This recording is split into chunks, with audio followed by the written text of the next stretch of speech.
Kathy, do you have anything other than what we have from the Wind Energy Committee? Everything's pretty much playing out in the public forum right now with the Wind Energy Committee. Okay. It's all being very well reported in the press. Well reported in the press. Yes, Aired, if you will. yeah, aired, yeah, in a number of different ways. So from what I can tell, Lisa's working with the committee on these various grant proposals, trying to run down the money. As you know, Don has resigned from the committee, and every other committee on the planet, so to speak. And differences of opinion and so forth, and so that's pretty much where things are going. Okay. And I don't really have anything more to add to that. Okay, well let me just, at our last meeting we discussed the turbine siting and asking the council to engage somebody to do an environmental impact study of the proposed sites at the time. At the time they were still considering 2 sites. This is your memo, right? Right, everybody, and I remember we developed the format of the memo, and I sent it to everybody and just said, is it okay? And everybody agreed. Carol had a couple little changes. What we did the final draft, well, the final memo. I mean, I can read it if people want me to read it. It's up to you. That's like I do. And basically, the bottom line was that the commission feels strongly that environmental impact studies should be conducted for the Taylor Point site. Okay. Prior to the installation of the turbine, the feasibility study recently completed was just that, a feasibility study and not an impact study. Federal and state regulatory agencies may also have questions about the environmental impacts of the turbine at this location. And then I went on to say that we'd like to see a more comprehensive impact study and that focuses on potential impacts of the physical environment and the biological resources associated with installing and operating a wind turbine at Taylor Point. And then we asked that an environmental impact study be undertaken, that the following issues be addressed. I'll just read those.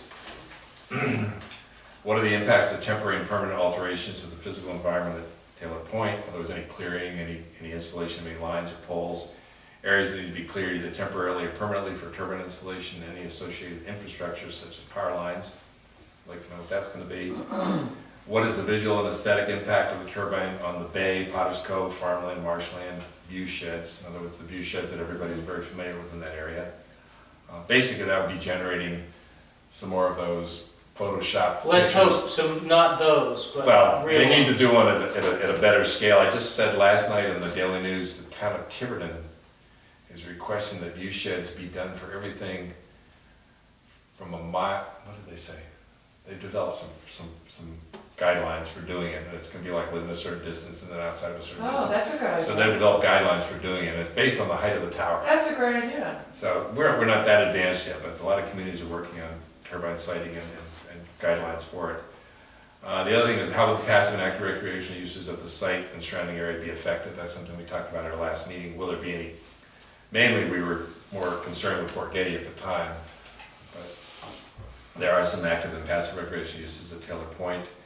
And then finally, what are the potential impacts of the turbine on bats utilized in the area? And we mentioned that we've done this study, that hopefully that will be available shortly. Songbirds and wading birds passing through the area. Carol did a study on that years ago, but it would be nice to have some current information as to whether the patterns are still the same. The peregrine falcons are still nesting on the Newport Bridge, which I wasn't aware of until they told me that this a couple of weeks ago that they're still on the bridge. And that any other raptors and osprey that might be utilized in the area. So essentially, kind of a boilerplate environmental impact study. And the issues that we would be concerned with are those, and there are other ones that the town should also look at anyway. Things like real estate values, noise, there's a whole slew of things that they could address in an environmental impact study. And I think the council, I was at the council meeting when we presented this to them, and they took it and just passed it on to Bruce to research what it would take to do an environmental impact study. So I talked with him. Well, I talked with him today, with Bruce, and he said, well, if I could help, or Carol, or whoever else has done this, we come up with what an RFP might look like to do this. What would be all the criteria, and basically these plus anything else, so if anybody has any other thoughts. Now, isn't an environmental impact study, isn't there kind of a boilerplate already for it? I mean, I think those were excellent points, all of them that you made, and that we discussed. There are boilerplate guidelines for doing environmental impact studies, and there are ones that, if you look on the web, most of the ones on the web are for offshore sites, and there's very little for terrestrial sites or land-based